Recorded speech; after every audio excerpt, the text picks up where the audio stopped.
என்னன்னு பேரம்பேத்தியெல்லாம் எப்படி இருக்காங்க?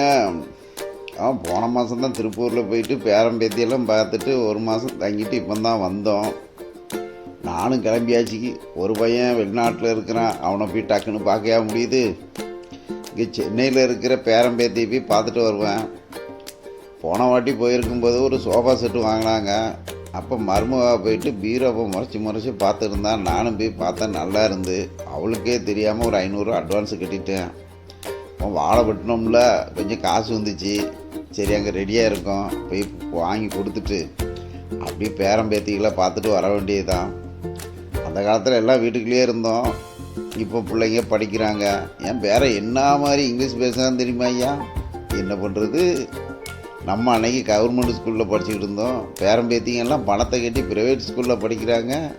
ஹிந்திங்கிறான், இங்கிலீஷுங்கிறான், கராத்தாங்கிறான், ஸ்விம்மிங் பூலுங்கிறான். ஒன்றும்